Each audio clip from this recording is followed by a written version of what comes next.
Yack. You're listening to Yack.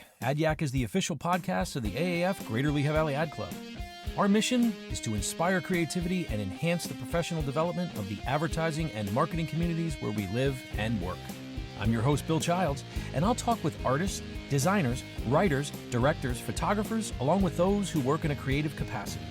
Our aim here is to serve as a creative resource to help you stay informed, entertained, and above all, inspired.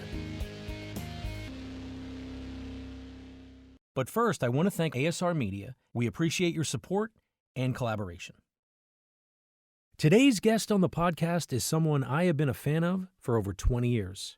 He's a gifted lyricist, brilliant guitarist, both acoustic and electric, producer, singer, and storyteller, and on a constant quest to seek new challenges wherever he may find them. I'm talking about Francis Dunnery. Dunnery has always pushed the envelope of what he believes music can be by simply refusing to be boxed into a specific genre. My first encounter with Francis was at a show back in 1997 at the Tin Angel in Philadelphia, after a friend gave me one of his CDs and we went to see him play. As the former frontman of prog rockers It Bites, Dunnery had embarked on a solo career, and what I witnessed that night on the stage changed my life. That's not hyperbole, that's my truth. Dunnery is unapologetically authentic, which is what I love about him. We yak it up about his musical influences, his love of 70s music, his favorite band Genesis, his creative process, and how he has zero interest in remaining stagnant or complacent. His musical collaborations have included working with Robert Plant, Ian Brown, Lauryn Hill, Santana, and Anderson Bruford Wakeman Howe as a producer and or a collaborator with David Sanchez and Chris Difford of Squeeze. I asked Francis how he landed the gig as Robert Plant's guitarist, and what he said both surprised and delighted me. In 2002, Dunnery founded the Charlie and Kathleen Dunnery Children's Fund, a volunteer-run fundraising charity based in his hometown of Egremont, and named in honor of his late parents, whose mission is to provide grants and charitable donations to organizations that directly benefit local Cumbrian children in need. Throughout his life, Dunnery experienced things most of us only get to read about in rock magazines. From his life on the road touring with former Led Zepp frontman Robert Plant, to today, living a more quiet existence in the mountains of Pennsylvania, away from the music industry. Dunnery's next big adventure is the Life Farm, which will provide meaningful employment to the underserved and will offer a variety of classes involving nature and the arts. This interview is a fun, wild ride through the mind of someone I have admired for a long time. And I believe you'll understand why after you hear our conversation. I'm grateful that he was able to sit down with me to discuss his life, music, and work. Here is my Yack with Francis Dunnery. All right, here we are. Good morning, Francis Dunnery. Good morning, Bill. How you doing, my old I'm son? doing What's great, happening? man. Welcome to Yack. Well, that's how do you spell that? ADYACK. Does it have any like weird? Oh, Yack. I get it. Yack. Yack. Yeah. So welcome. So listen, we got a ton to talk about. I'm excited to have you on here. I've been a fan of yours for going over 20 years now. I don't know if that's if I should apologize for that to you, because I think you probably should. Yeah. I probably should. So I'll tell you the quick story of how I learned about you. So it was probably 1995, and a buddy of mine, it was 95, a buddy of mine came in and said, "Hey, why don't you give this a listen?" I was like, "Okay." And I saw you on the cover holding your, what was that, a Jack Russell Terrier? I got to meet that dog once at Tin Angel, but you were holding the dog, and popped it in and heard the first song was 48 hours ago, and it immediately was like, whoa, like my mind was just like. So I tend to get obsessive, and I immediately got obsessed with you. So what was cool was that friend then came in a couple days later and said, "You're not going to believe this, but Francis Dunnery's playing the Tin Angel." And I'm like, "Okay, we're going." And that was it. That was when like my mind was just completely blown. So I guess what I want to talk about a little bit is let's talk about Tall Blonde Helicopter and the making of that album. What are your recollections of that? Making Tall Blonde. I think it was at the time when I see, before that, the album before that, Fearless, Yes. was I had my long blonde hair, and I was just kind of sick of myself at that point. And I was sick of like my vanity and all that stuff like that. I was just kind of over myself in a seriously major way. Sometimes you just like, when you're in the music industry, it's so full of narcissism, and you're constantly talking about you and my records and my this and my that. Yeah. And I wanted to just depart from it. And so I shaved my head. I just went right back to basics. I went back to an acoustic guitar, and it was about kind of my I know it sounds a bit cliche, but my spiritual well-being. I mean, I'd Yeah. been sober at that point. I'd stopped drinking 2 years before, so I was kind of starting to get a hang of life without, you know, drink and all that stuff and alcohol. Right. And so it was about it was a revelation album, I think. It was like kind of starting to tell my own story as opposed to an idea of a story that I thought people would like to have. Oh, You know what I mean? okay. Like because we tend to we run around with a story like, oh, we're this and we're going to do that. And oftentimes you hear those things in therapy. If anybody goes to therapy, it's kind of like, well, how does that make you feel? And da, da, da. There's all Hmm. these ways you've got to act. But then there's like the real heart of the matter, the truth. Yes. Like in the same way that a bee chases pollen, like, Right. nobody tells the bee what to do. That's just what the bee is. Hmm. You find that part of yourself. And so Tall Blonde Helicopter was the very beginning steps of finding that part of myself, like a bee realizes it's been trying to swim in the water all this time because that's what society tells the bee, you've got to swim in the water. And then all of a sudden the bee realizes it's supposed to chase pollen. And you're like, Right. Yeah. wow. And so Tall Blonde Helicopter was the very beginning of Mm. that journey. You know what? That's interesting because I think that that's probably the album that I needed to hear first before all the others. You know what I mean? I think that was a good entry point for me because I really, really, really connected with Too Much Saturn. That Right. song just Right. really it just resonates with me and still and then then I discovered Fearless, and then I discovered, well, then you did in 1998 you did Let's Go Do What Happens, Yeah. which was a completely different record from Tall Blonde, right? Always. Yeah. Well, I try to do that always. But it's interesting you say Too Much Saturn, because that's exactly what that song's about. What I've just said. It's about like what society says we should do as opposed to who we really are. That's Right. exactly what that whole that thing's about. Yeah. You talk about shaving your head and burning the incense and, returning the bottles. And I just love that song. So what is your process for writing, Francis? How do you go about deciding what you're going to write about? I tend to write about my own life and the things I see because I can't really, I don't really know about much, to be honest. I mean, we can speculate about politics or we can speculate about, Mm-hmm. Mm-hmm. religion or things, but what I don't have to speculate about is my own perspective. And so Right. I tend to go through 2 or 3, 4 year phases where I live a bit of life and then I write what I've observed about it. That tends to be what I do, like what I've picked up, because I'm an avid reader and I study 24/7. So I'm always into something different. I don't like doing the same thing. I like to, we only really talk about the things we don't know about. The things that I know about, I very rarely talk about music because I know about it. I very Hmm. rarely talk. But if you want to talk about Linux computer systems, or you want to talk about, psychology, or or Hmm. philosophy, or because I don't really know if my Right. bank isn't full with that stuff yet, so I've still got things to talk, things to learn. You I know, think one of the so I things that I yeah, think that's it. I think the thing I connect with you the most on is just how unapologetically authentic you are. Because I always connect with people who are just themselves. They're happy with who they are.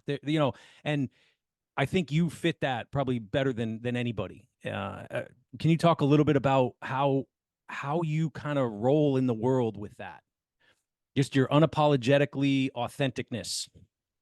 I think in many ways I've come to discover that my life is kind of about that. I mean, I don't know how, I growing up, you're all, especially in the entertainment profession, you're always kind of encouraged to be someone else, and you're always you see David Bowie do this, or you think you should do that, or you see, Mm. like whoever it is you're kind of looking up to at the time. You forget that these people, what they actually have in common is they took the risk to be themselves. That was what it was. So you trying to pretend and copy them, or you trying to be what the next this or the next that, is actually completely the opposite of what they did. Because the reason why you like, or for me personally, why I like, say, Genesis, or if you look at all them bands like Led Zeppelin and Black Sabbath and The Who and Pink Floyd and Crosby, Stills and Nash and Joni Mitchell and John Denver, and they're all just being themselves, like they're expressing their ways, and that's what I was attracted to. And I didn't realize that until after a while, like, because you grew up, I didn't grow up the most confident of children. I think I had a rough start in the beginning, Yeah. in terms of like the family background and stuff I grew up in.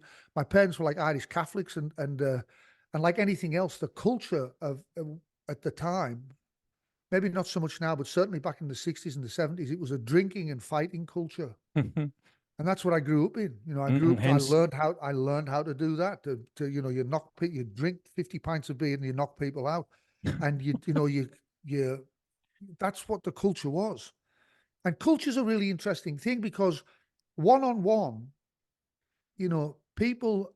I find people to be extremely nice, no matter where they are, no matter what mm, it is. If you meet somebody, like, it doesn't, all these differences we have, like Muslims or blacks or like Asians or like whatever difference you want to put on it, yeah, Norwegians, or one on one, when you meet them as humans, when they're not influenced by their culture, everybody just meets. There's a meeting place we all meet. There was a great quote actually by Rumi. He said, "Out beyond right doing and wrong doing, there's a field, and I'll meet you there." I It was love a that. it was a beauty, and so, but when you put people in their culture, now all of a sudden it does something to them. If you like, Mhm. they start to act differently, they start to do different things. So in the Irish Catholic culture of the time, it was a very violent and alcohol-driven place, and so I was born really in many ways. My parents, alcoholic and things, and they were the nicest people in the world, but they would have these binge drinking things that was, and, anybody out there who's had alcoholic parents, they'll know what I mean, is in the fact that I could tell when my mother had had one sip of a drink. Just one, I Mm. could tell. There was a different change. There was a different atmosphere going on. And so I grew up on, like, when I was born, they give me this wild horse, and I've been trying to calm the thing down since I was born. And I nearly got on its back last week, but they kicked me off again. So that, like, the culture I grew up in was, Well, I know that's what. really shaped my life in the sense. What? Well, that's what you told me. Tall blonde helicopter means. When I asked you, I Yeah. said, "What does that mean?" And you're like, "Well, that was me. I was a tall. I was blonde, and when I drank, I was a helicopter." Well, It was. that's what they said when they saw me outside of a nightclub one night, and my punches were going that fast that they said I was Oh, like a helicopter. you know what? I can't picture that version of you. I'm sorry. I just can't. Oh Because no, I, it I was there. don't I don't know it, and I just know you, how I've seen you play, and I've talked to you, and it's hard for me to process that version of you. But you got to understand, it's not who I am. Right. That was what, when you trying to find out who you see those kids like in jail, and you think like they're badass and they're Mhm. really hard. They're not. They're like little 4-year-old kids. They didn't have fathers. Right. And they go around pretending they've got, they're tough and I want respect. They're literally, they're like little children, and they'll Yep. go to insane lengths to kind of appear tough and all that stuff. But when you get down to the heart of the matter, is that they've found a way, by committing crimes and being angry and nasty on the outside, to get to put into prison. And now they have their father. It's the prison system. Now they Yeah. have the authority figure that tells them what to do, when to do it. They were unconsciously searching for an authority, masculine authority father figure all this time. But it looks like they're just badass and they're this, and Right. Right. they're little children. They're 4-year-old children. They couldn't organize like a trip to Argentina with a family. They're Hmm. like little children. They don't know what to do. So they need a father figure, and they commit crimes so that they can get put in prison, so that they can be taken care of, because they Right. can't take care of themselves. Wow. Wow. So what What? looks like on the outside a lot of the times is not what's going on the inside. So that drunken, violent lunatic that I was, that's not who I am. That's a fear. That's based on fear. If that is my reaction to fear when I'm hopeless or helpless, that's like all of us are like that. Yeah. Our reaction, our reaction to the way we react to fear, um, we'll do horrendous things to each other and to ourselves even. Yeah. But actual Francis Dunnery, just who I am, without the fear, I'm all right. I don't want to do any harm to Yeah. Well, that anybody. leads me to think about when you used to talk about uniforms that we wear, the uniforms of who we are, right? Well, Remember I when you think, and talk? I think the identity, the identity is one of the most dangerous things you can do, because people get obsessed with the roles they play in life. And if you imagine life as just a big movie, Yeah. and you're playing this, it's not who you are, though. It's not. See, there's always two yous. There's the ego you, and then there's the real you, the essence you. There's the bee you. Like the pollen, what goes after pollen is the essence of like your real self. And then there's the ego, which is the role you play in the big movie in the world. So some people think they're police officers. Some people think they're rock stars. Some people, that's just the role they play. Like nobody, like anybody out there who's got a so-called boss, they're not your boss. Mm. They have to pay you money, so you pretend that if they didn't pay you money, they wouldn't be your boss. So they give you money and you go, okay, if you give me $45 an hour, I'll pretend you're my boss. Wow. But they're not your boss. Right. Right. So But you'll go along. See, we go along with these roles, so we'll go along with the role if that's my boss. Oh well, my boss says that I can do that. But if they didn't give you any money, and the guy says, "I'm your boss," you'd be like, "What are you talking? You're not my boss. Get out of here." I'll tell you the other thing that really, really kind of connected with me too is when you talk about the middle of life, and also "Heartache Reborn" is just another song that just, I mean, I think the first time I heard that song, I wasn't going through that yet, but there were a couple years in, and I went right through. It went every lyric connected. The whole burning me down to build me back up. I've been through that. I feel that's Yeah, what the past 4 years of my life has been. I feel like I was that bee in that water, not knowing that yeah, I'm yeah. a bee that chases pollen. And now that I am, so many things, Francis, are coming together and connecting and finding me. Remember, you talked too about how sometimes your energy can be so intense, it pushes things away. You have to Yes. almost lean back to allow things to fall onto you They fall on top of you. Yeah, and otherwise you fall on push them top of away. you. Like, when you want something that bad and you're leaning into it, it's like, you've got to just lean away. But that song, it was on the Man album, The Wounding. You mean that, right? The Yeah. Wounding and Healing of Oh, Men. yeah. Yeah. The wounding and healing of men. Yeah. Yeah. Sorry. Well, that connected with a lot of people because um, I didn't plan this on purpose, obviously, but it came out round about the time of September the 11th. And the album was recorded just before that happened. I think the September 11th Mm-hmm. thing happened. And I think a lot of people, especially a lot of middle-aged people, resonated with that because that's what it's about. We all suffer this death in midlife between 35 and 60, somewhere in there. Yeah. It's usually around about 40. People say the midlife crisis, but it's actually the technical term for it is the middle passage. We go through this passage. It's like a passageway we go through for Totally. like 7, 8, 9, 10 years. Yep. And who you think you are, or this false identity, this ego role you're playing, gets killed by who you really are. So And true. it's like, and as the winter time comes, it's like a winter time. It's like a winter time for your ego. Yeah. There's many different ways to describe it. You could do the crucifixion of Jesus is a great Mm-hmm. symbol of the death of the Yep. acquired, what they call the acquired personality. Or you could say the leaves dropping from the tree in the fall is that it's the same thing. Like we're part of nature, so it happens to us. And Yeah. so we have that process. We spend the first 29 years building our ego, our identity. Then we have like about 7 years kind of hanging out with it a bit, thinking that's who we are.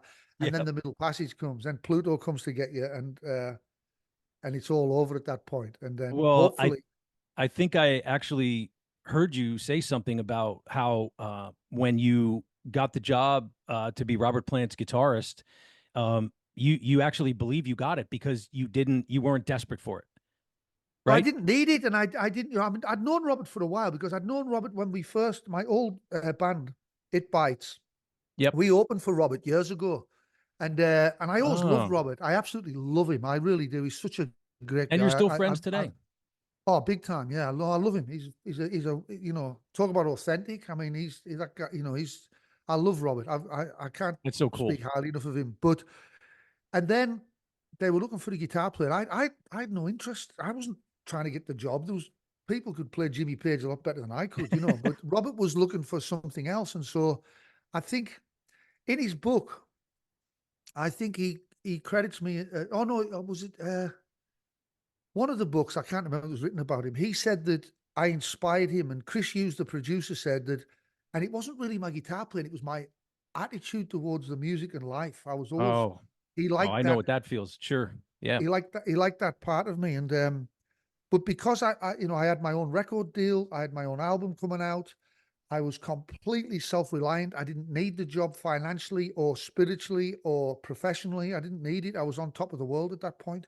Wow. And that's probably why I got it, because there was guys, I didn't know any Led Zeppelin songs. I didn't grow up playing that stuff. I was playing muso stuff like Alan Holdsworth or, Well, like that's that. Yeah, you know what? I never asked you who are your musical influence. Obviously Genesis, but who are some of your other musical influences I growing up? like Who pop did you music. really? I like Paul McCartney. I like 10cc. I like the Beach Boys. I like melody. I'm a melody guy. Yeah, yeah. I Okay. love melody. Like when I hear people like Prefab Sprout, like Paddy McAloon do all those, or the Blue Nile, or just it's got to have melody. I love, Sure. sometimes I have like a playlist on my computer of 70s songs that just make Hmm. me weep, and Oh yeah. it just gives me a feeling of like, oh my God, all these songs like Gilbert O'Sullivan and like these songs from my childhood Seals and that are Croft. just amazing stuff. So it's really melody. But at the same time, my brother, who was a flat out guitar player, because I'm more of a songwriter, I have a songwriter's perspective. Mm, Um, my brother was just a guitar player, and you get those guys who just play guitar and they're like, sublime, like that's all they do, like they do right. that. They're not Was that your interested in brother? anything else. Was They're that just, Baz? Was yeah, that Baz? Baz. He was just so. The albums in my house were albums like the Mahavishnu Orchestra. We had like Chick Corea albums, Soft Machine. Like it was like Return to Forever. All these like hardcore muso bands, and then we had like the BB King, the blues stuff he had, and like Muddy Waters and stuff like that. And so that was there as well. Yes, Yes albums and Oh, okay. like that sort of stuff. And so I was like 8 years old listening to that stuff. So and Yeah. on top, and then I'd hear the stuff on the radio like Paul McCartney or like it Hmm. was. So I kind of soaked that stuff in, and that's what I tend to like. But I think I also remember you saying once to me that you don't consider yourself even a guitar player or a singer, but yet you do it amazingly, right? Didn't you tell Um, me that once? well, I don't think as an identity. I don't go, Right. well, I'm a guitar player. I play Right. guitar. Right. I Right. definitely play guitar and I definitely sing, but I don't identify myself. I think one of the reasons why the music industry had a tough time with me is because I didn't identify things. If you do like John Bon Jovi or you do heavy metal, say Yeah. heavy metal, right? Yep. Then you have a heavy metal haircut, you have a heavy metal jacket, you have heavy metal pants, you play a heavy metal guitar with a heavy metal amplifier, you do interviews in heavy metal magazines, and you play heavy metal festivals, and you have heavy metal merchandise. Like it's a whole thing. Oh yeah. And just so you know that I would say 98% of the young kids who are doing heavy metal are like little geeky kids who have parents who bought them their instruments, like Metallica and places like that. They're just like little geeky kids. But then I have a theory that they're dominated by their parents in a way that their parents are supportive. Mm. You know what I mean? Like, oh Yeah. yeah, we'll get you the guitar, we'll get you. It's that kid, and they Yep. go out and they put the gear on, they go out and they do that stuff. But they're actually just get. In fact, if somebody falls over at a heavy metal concert, all the kids, because they're such nice kids, there's never any trouble at heavy metal concerts. Mm-mm. I went to a They're bunch of them. I incredibly know. nice kids. They're real nice. They're like, hey man, are you okay? Like they try to, and Right. but their identity and their only way they can get away from their parents, the claustrophobia of their parents, like doing everything for them and everything, is that they go and do that thing. They feel like they're real rebels, but in actual fact, they pretend they're rebels Right. because they're not. Like Metallica aren't rebels. You get somebody like R. Kelly, like he's nuts, or Sean, or Yeah. Sean Ryder from the Happy Mondays. That if you want danger, That's the real, that's the stuff. Have you met those guys from Metallica? No, no, Okay. I'm sure they're nice. I don't mean like anything against them. I don't mean No, no, like, right. I'm not trying to pick them out. No, no, they did incredibly well. I think they did fantastic. I mean, you've got to admire them. They've good, they're great at business and stuff, and I think they've done great. Right. They're Well, back to committed to that, what they back to do. that comment that you said Robert said about how he liked just your philosophy on life and the way you kind of approach the music. I remember one time I was after a show with the Tin Angel, and I'd seen you a bunch of times by this point, and I was trying to process what was happening to me when I would see you play. And I got the chance to say to you, I said, Francis, I said, I don't know what it is, but when I see you, after I see you play and I hear you play, I feel like I can take on the world. And I meant that in a positive way. And you said something really cool to me, and I'll never forget. You said, Bill, that's not me. That's already inside you. That's Yes, inside you. of course. You're just we're on like there's a frequency that's kind of connecting, but that's already in you. So don't it's not you're not getting it from me. You already have that.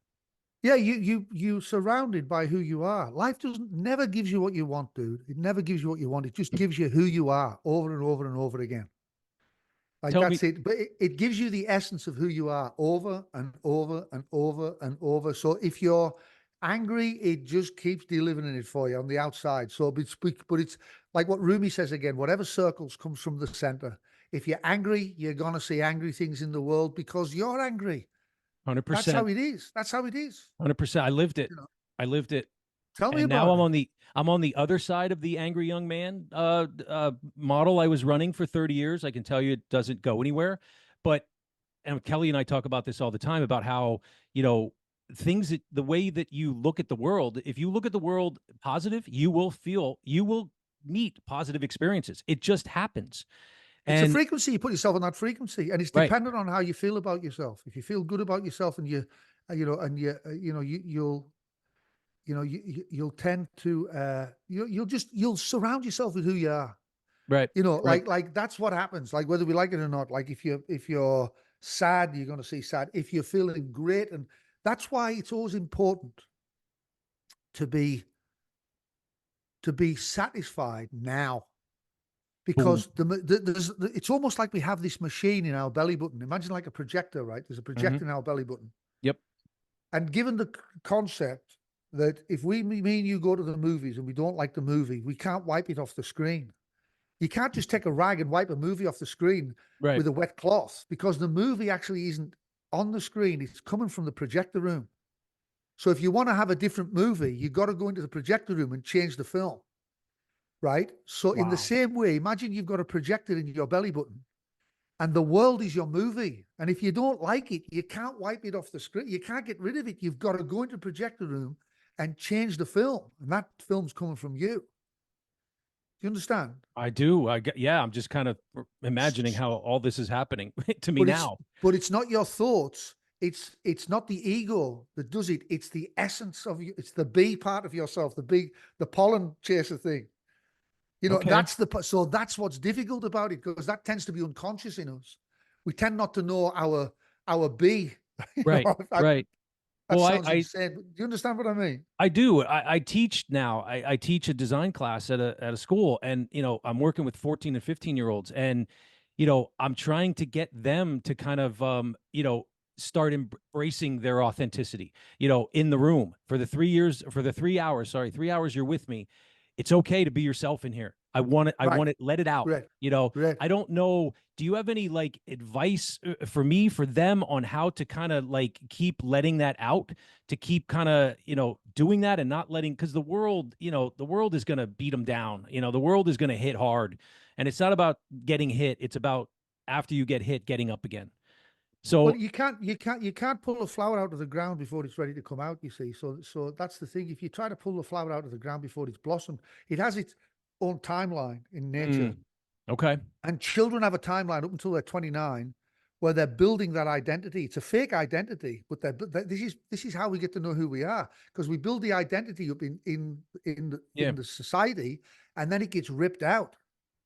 And it's after that it's natural for the self to come forward. Like what you just exactly, because we think you might look back and go, well, my life was wrong before I realized. No, that's Mm-mm. part of the whole point. You build this story up, Yeah. And it is a story. It's not reality. It's just some story in your head. And then it gets torn down.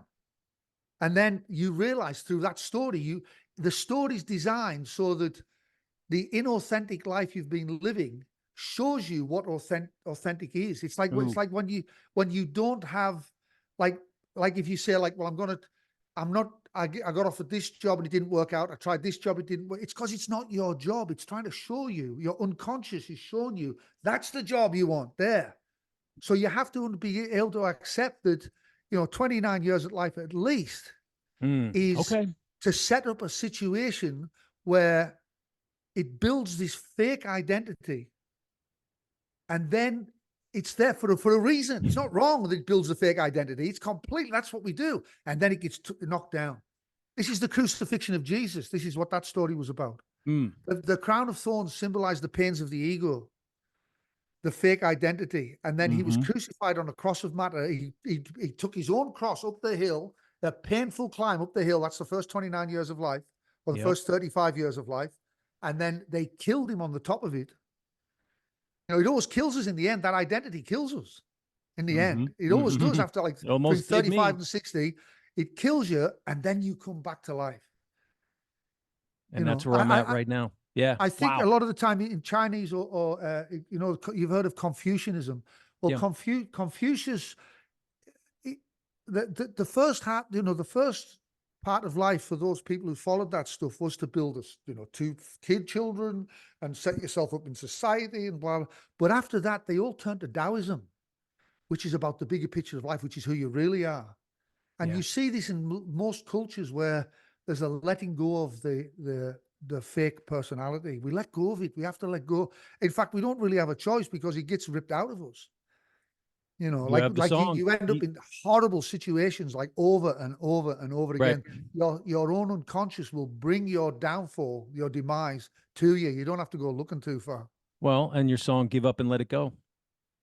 That's what that's about. Yeah, same thing. Give up and let it go. Yeah. Yeah. Just accept things because most of the pains of life are caused by our lack of acceptance. If you accept something, it takes the pain out of it. Once you become aware of something, it dissolves it.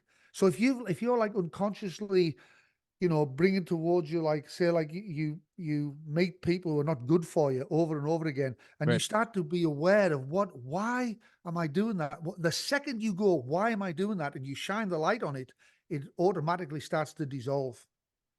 Awareness will dissolve everything. It just starts to dissolve it. Being aware of something, you don't even have to do anything. It starts dissolving it right away, like right away, instantly. The second that you are aware of something, your awareness is like sunlight on ice. It'll shine it and start to melt it. Wow. I have I want to take a little turn back to the music for a second. So each one of your albums is so uniquely different. I'm going to assume that was an intentional.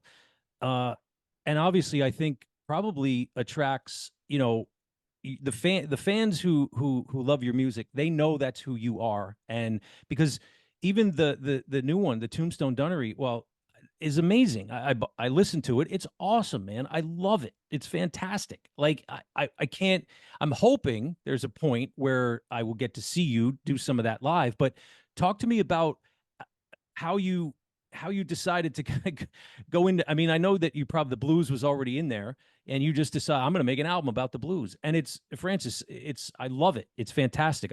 Everyone should pick it up. It's amazing. Tombstone Dunnery.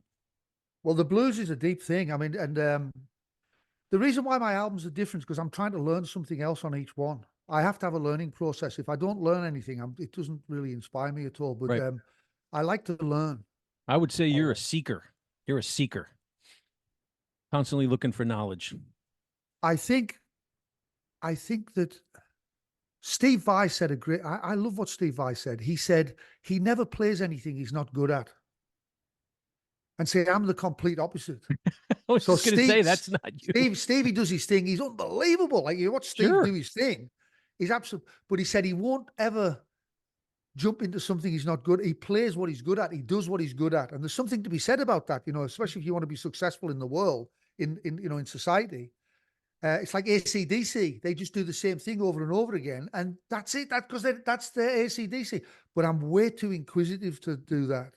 I can't. I like if I was in AC/DC, I'd go to my. I wouldn't be able to do it. Not because I don't love them or anything, just Sure. because that wouldn't be that little camp that they're in.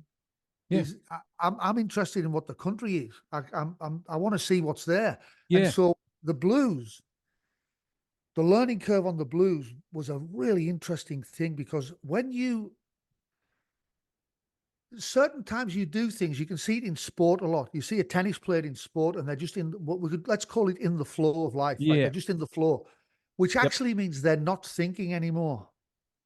The ego is not involved. And then you see the same player thinking all the time, trying to think and put their game right on the court, and they're thinking, they've got the thought. That so when you play guitar, there's two ways to play. You can play the way that you play what you've learned the night before, and you just literally go over the same things because you played it and you do it every night the same. Mm-hmm. And you're thinking you can make all the guitar shapes and you can look good, or you can just put yourself out to the wild and you don't know what you're going to do. And you have to give up thinking and put your guitar playing into your essence, into the B side of you. You know, I keep saying the B, you know, You're right. The beat. Yeah. Yep. your essence. So when you watch the great blues players like B.B. King or Albert King or Freddie King, you know, those guys, they weren't thinking. Mm. They didn't think once. There's no thinking. Watch them live. They have a way of just switching over to let go. They don't know what they're going to play next. And that's what Tombstone was. It Yeah. was me, not that every single thing on that album, I wasn't thinking. And anything that I thought about, I got rid of it. And I wouldn't play the same thing twice. And so I would set up in here, I put the guitar on, I didn't know what I was going to do. I just press play and I just start playing. And I had to give up that side of myself to try and this is it. Because sometimes you play some great shit and you think, oh, I'll do that again. Yep. No, you can't. You have to. And so to play from your essence, that's the difference between the blues. That's what the blues players are doing, and people don't understand that. So people don't, because they're not playing anything fabulous. It isn't like they're playing some like, you know, Oh, Alan it's Holdsworth lick soul. or It's say all soul. it's. But what they're doing is people come, they open up a portal to the soul. People can look at them Yep. and they watch them and they go, they don't actually intellectually know what they're looking at, but they can sense something's happening there. Oh And yeah. that's what's happening is that they're not thinking and they're opened up this thing and they're watching a man on the stage or listening to somebody on a record that's not thinking. And actually, it's their essence that's delivering the message and not their brain. I've never Does heard that make anyone sense? explain it that way.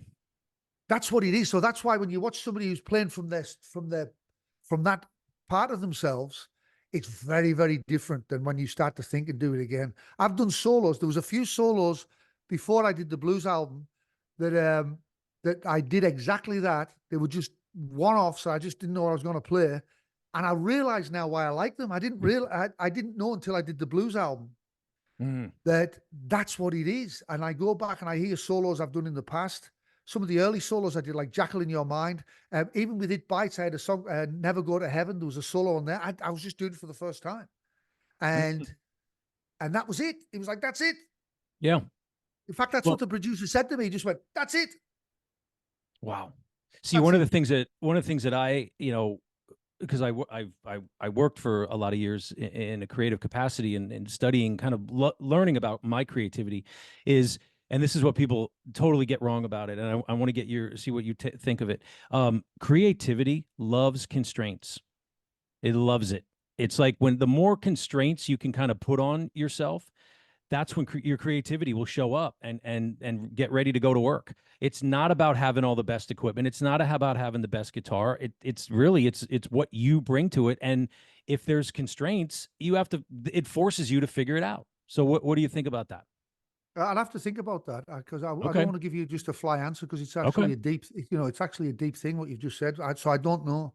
Okay. I don't actually know, but I'm certainly not suggesting that it's inaccurate or anything. I'll have to think about that. Okay. All right. I don't So want to make. let me ask you this now. Where did you get that the way that you kind of like, who were your parents? How important were your parents in shaping who you became?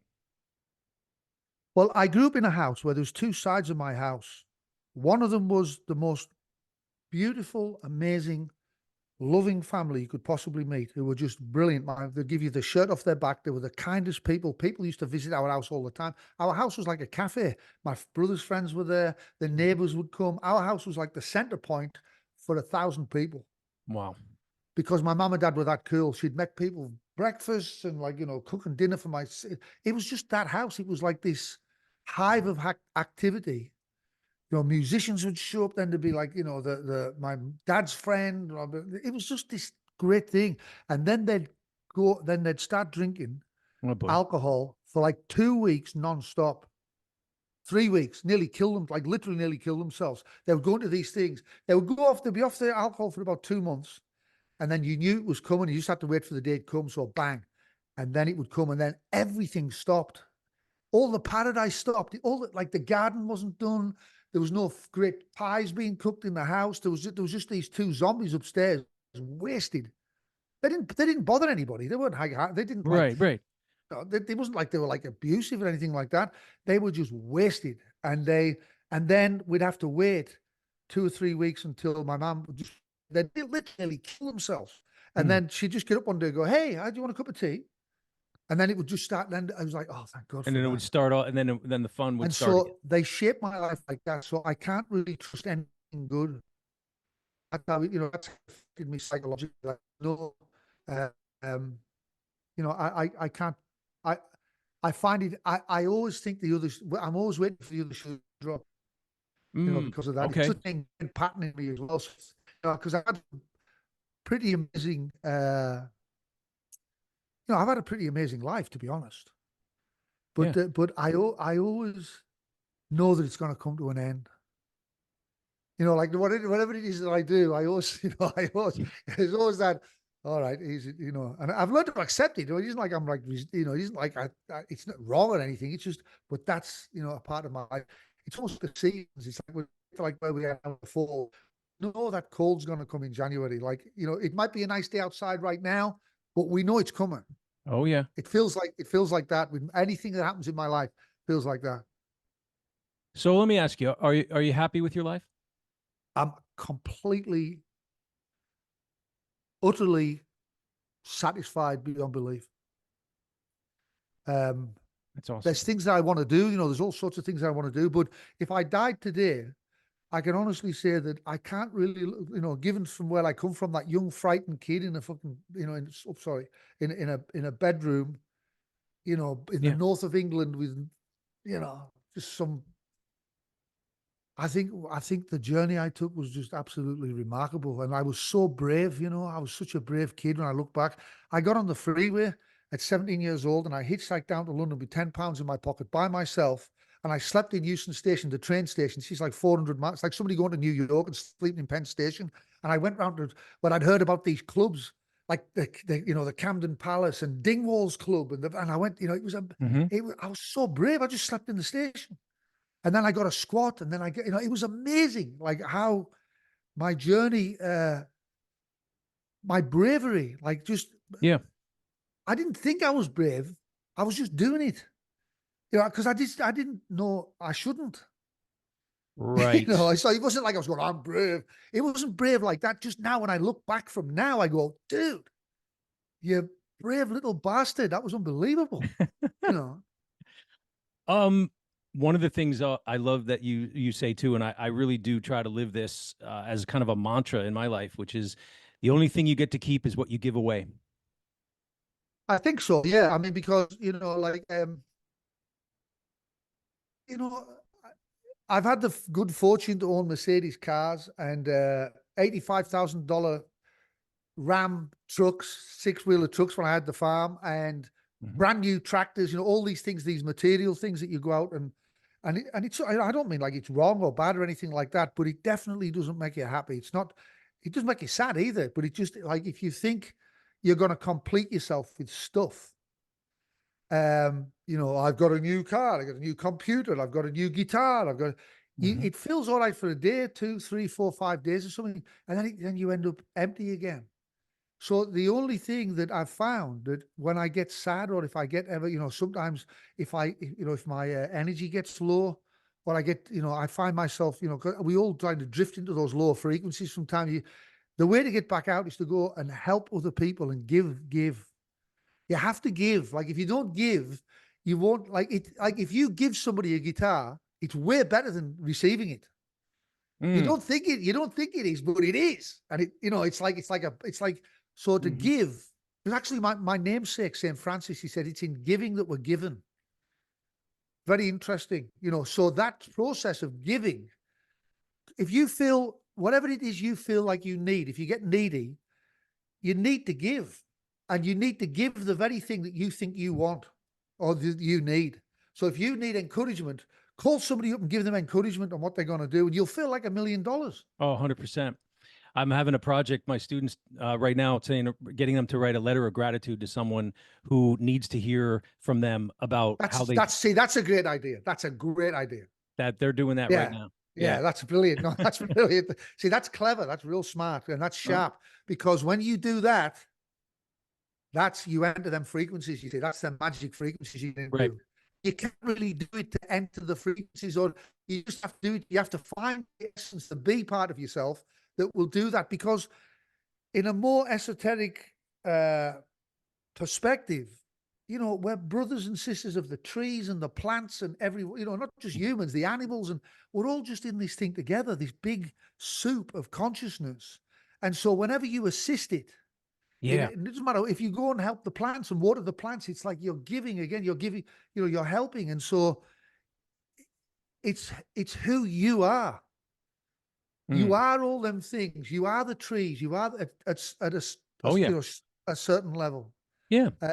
We're all connected. We're connected in every way. But you're not just connected to humans, you're connected to everything. Yeah. The distant planets and everything. Like if you want to get into it at that level, like that, the whole God concept. But when they start being grateful and showing somebody appreciation, it means they're beginning to appreciate themselves. That's really what you're teaching them. Francis, that's all I had when I was at the kind of the rock bottom for me. All I had left was gratitude, and I didn't. That's all I did to change everything. Once I started looking at what I had, my children, my health, my life, I was still alive. I had the air in my lungs. I thought, okay, well, I can work with this. That changed everything. That literally changed everything for me. That's when I met Kelly. That's when I quit drinking. That's when I did all those things that kind of have put me to the place that I'm at right now, talking to you. Which even that Right. right there, years ago, I would have, if I would have had a podcast, I probably would have been too afraid to ask you to come on it. I would have wanted to, but I would have just thought, oh, I would have overthought that to death and would have never asked. And I now have the perspective of, if you never ask, the answer is always no. That's exactly right. Yes, you're right. So I thought, okay, I'll ask, and here you are.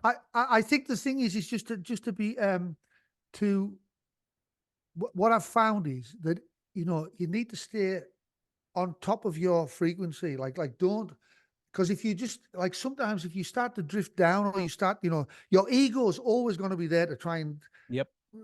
take you out at the knees. It's always there to like tell, oh well, they didn't show up, so I can't believe it. There's always some story running underneath. The ego's trying to get you to produce pain. It tries to produce pain. It lives and thrives on drama and pain. So anything it can do to do that. So you've just got to stay on top of it. And if you do, and when you find yourself going down into a dip, just say like, hey, I'm going down into a dip. As soon as you draw your awareness to it, it'll stop. I've been experiencing that recently too. You can retain the frequency, Yeah, yeah. So maybe you don't answer this one, but I was thinking, who would you put on the Mount Rushmore of guitarists that you like? The four guitarists that you love that would go up there. Oh my God, that's crazy. I know I should have sent you that one ahead of time. You know who else you didn't mention? You didn't mention Steve Arrington. You're a big Steve Arrington fan too, right? How do you know Steve Arrington? Because you told me about him, and then I went and listened to him, and I love him. Isn't he great? He's great. Yeah. Well, Steve Arrington, yeah, no, I love Steve. Old Steve, he's absolutely brilliant. I mean, some of them. See, when I first went to London and I slept in Euston Station, one of the first bands I got into was an R&B band. I was living in Peckham, which is like basically living in Harlem in London. Okay. And nobody even bothered me at all. I was as white as a ghost, and nobody gave a shit. Nobody cared.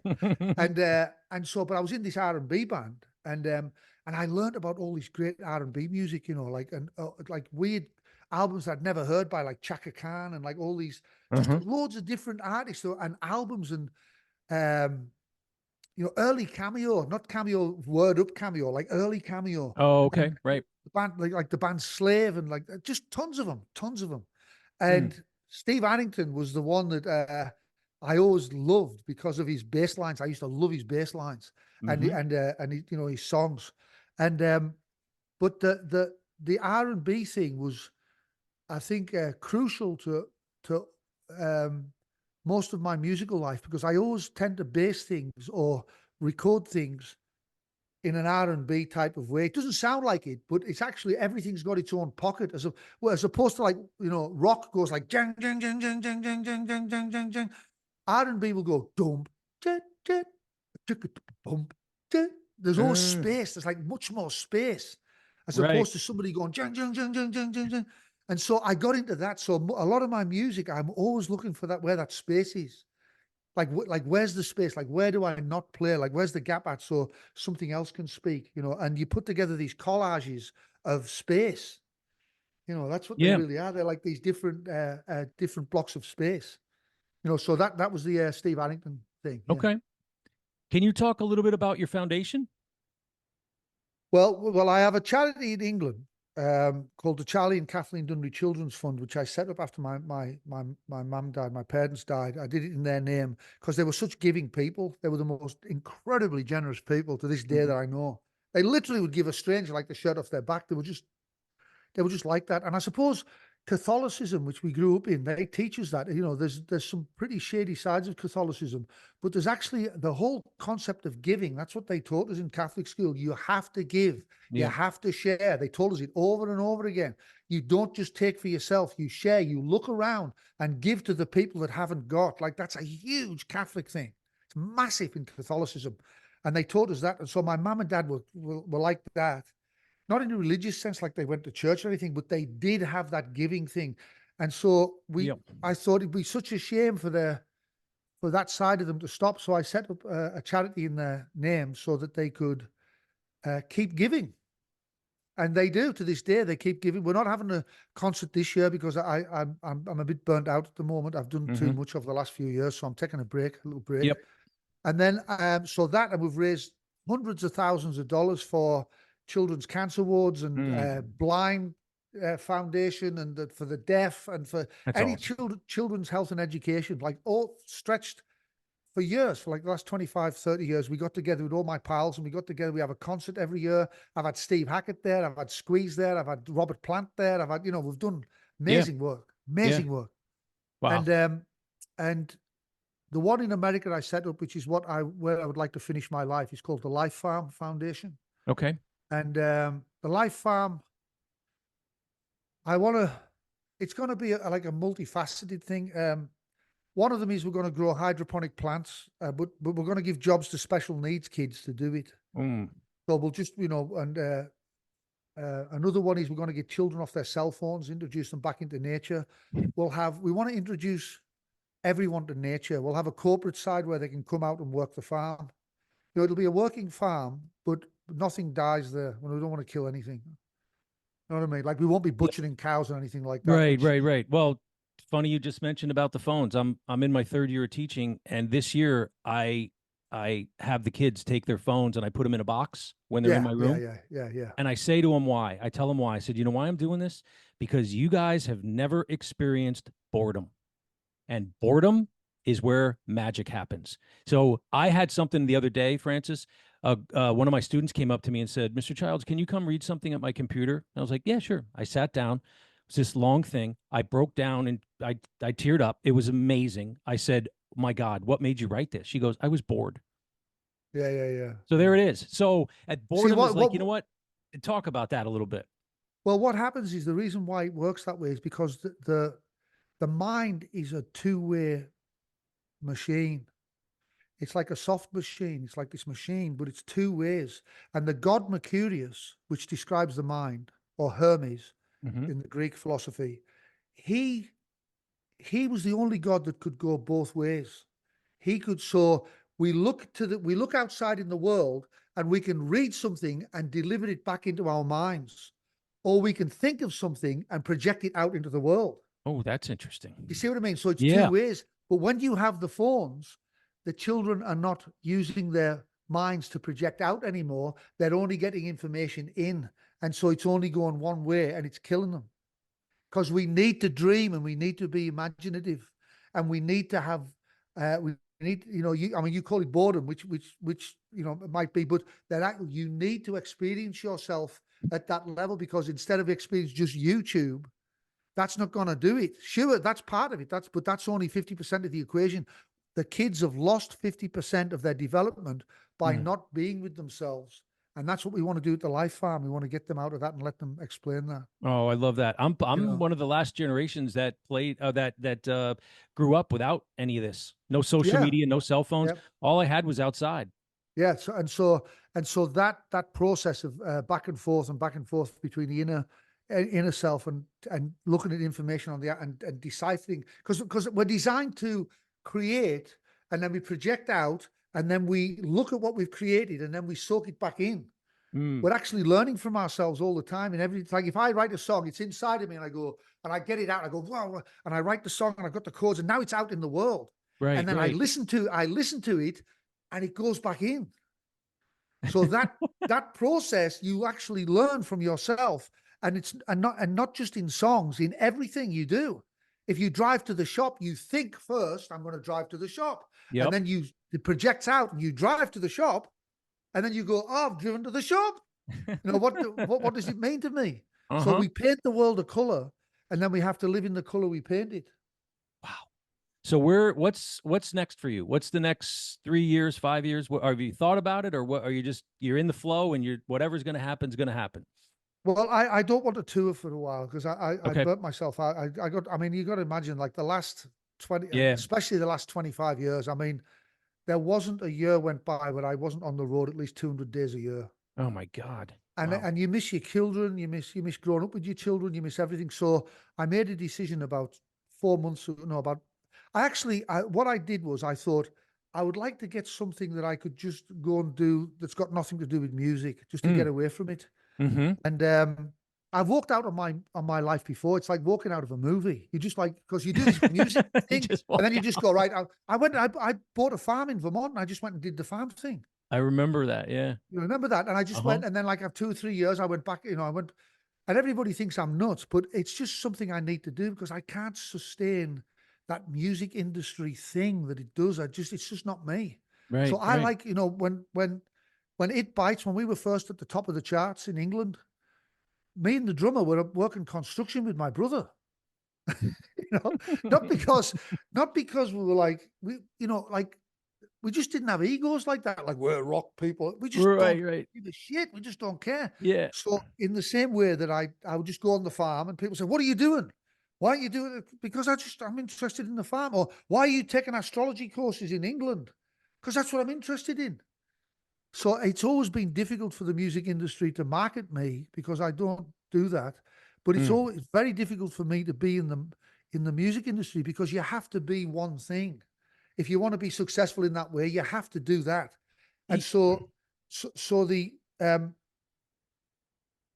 when about a year or two ago, I did a project manager's course. I just went on. I did it online, because I just wanted to, and I bored the shit out of me. I passed the course, but I definitely don't want to do project management. I'm definitely not. Okay. It was the worst, boring course I've ever had in my entire life. I thought it was going to help me be able to build the farm. Oh, okay. Right. So I did the thing. And then, and so right now, a few months ago, I just had enough of the industry. I couldn't, I wake up sometimes, I think, I just can't, I've got nothing to say. That whole concept of, like, the rude music guy, and it's just like, I'm so over it. So I think the things that I can do, and my friend Ian, he's from Manchester, but he has a big business called ACS up in Connecticut. Okay. And they locate underground utilities. And I went to Newark Airport to see him one day, and he went, here, get out of this and go across there. And he had this, like, machine, and he goes across, and he goes, Oh yeah, yeah, You, okay. and Yeah. you follow a line, Yeah. and it leads you to, like, it shows you where the pipes are, or the water pipes, or the sewer pipes, or the electric pipes, or the cable TV, or the. Okay. And I thought, yeah, that was kind of fun, and then he showed me how to do it, and I thought, yeah, kind of like, because you're basically up in the morning just by yourself, just.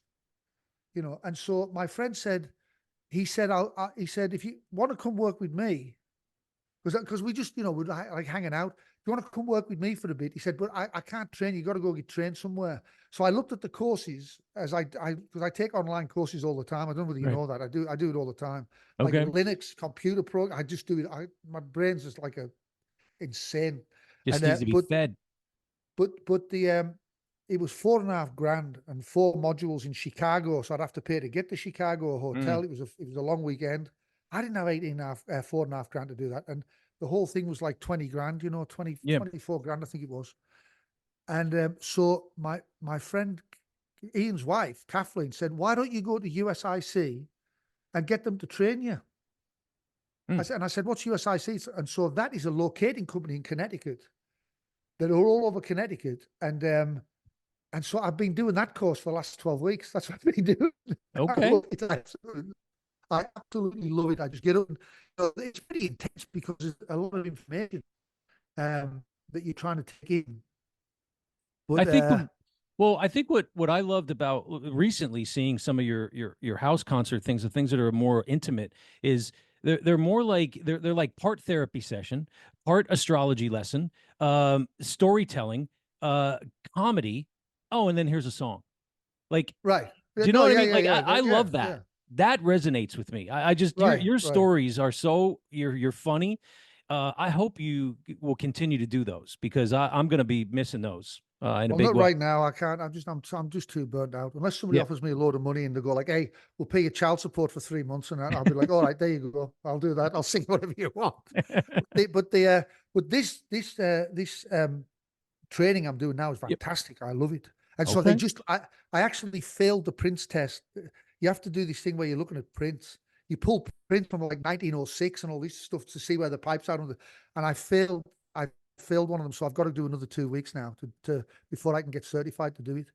Wow. But I love it. I get up in the morning. I've got a brand new truck, 2024 Nissan Frontier. I've got all Okay. the equipment. I'm like Star Wars. I've got all this shit. I'm running around. Uh-huh. And I understand, like I'm starting to do the locating and stuff, and it's like it's it's it's a great mind rest from, like, the Mm. thing about it is I don't have to do anything.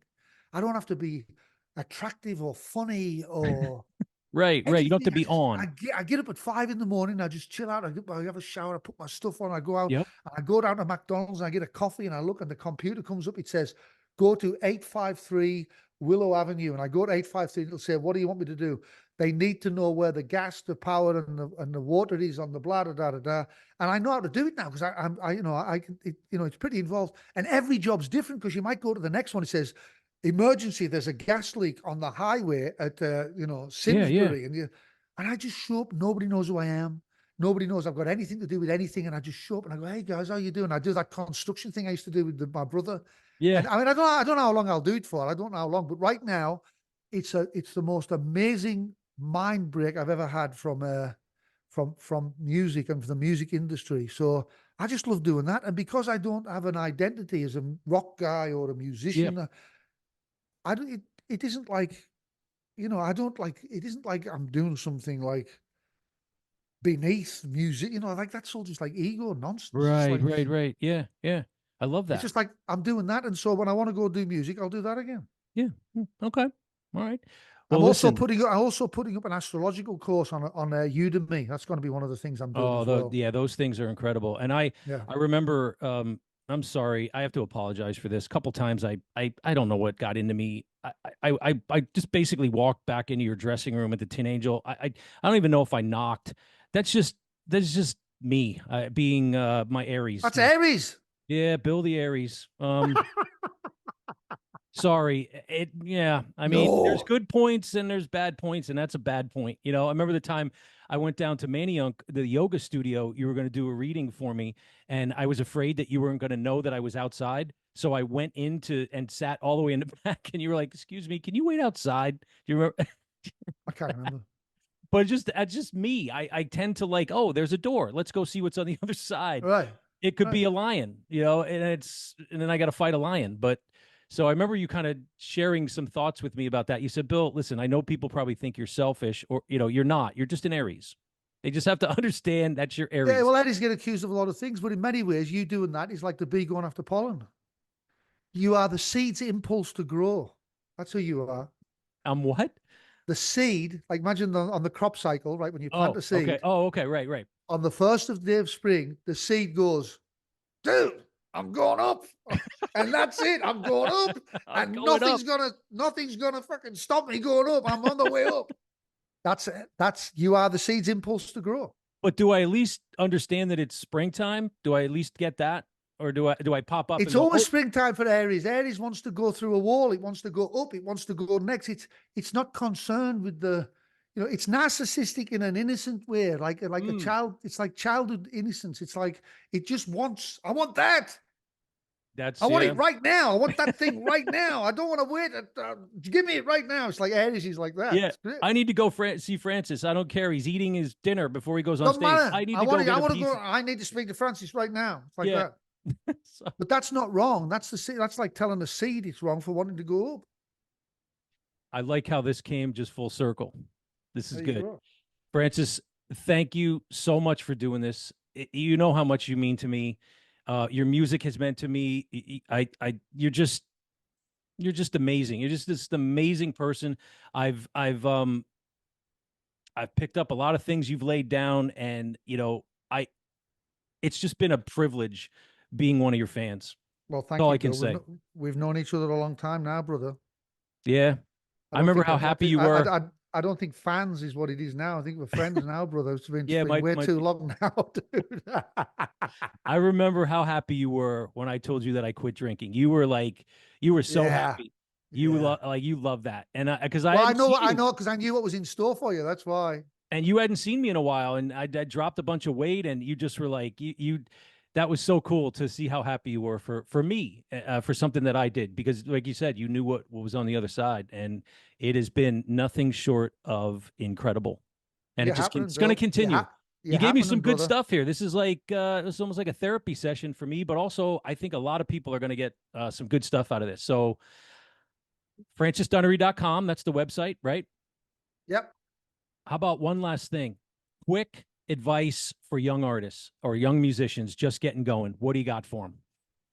Take the risk to be yourself. There it is. Like however the world is for you, however your life has been, however you see it, take the risk, because you're God's eyes. You're God's eyes. We don't want to know what Blink 35 or whatever they call them. Like they're doing that. You need to tell God and tell the world what you see.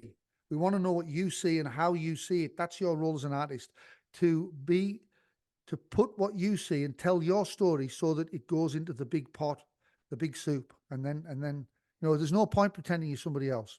Take the risk to be yourself. I love you, man. You too, Bill. I really do. Be well, my friend. That's like one of the movies you see, the American movies. I love you, man. I love you. I know. That's if you were here, I'd put you in a headlock and say, I love you, man. All right, Bill. All right, man. Be well, okay? Take care, brother. Bless you, Bill. Thank you, brother. Bye-bye. Bye. All right, Ad Yackers. Hope you enjoyed it, because we have many more great conversations planned and guests lined up ready to yak it up. Ad Yack is sponsored and produced by ASR Media. Theme song was written and performed by Dan Ross. Ad Yack is the official podcast of the AAF Greater Lehigh Valley Ad Club. Stay hungry, stay humble. Till next time. This episode of Ad Yack is rated O for, oh man, that was good.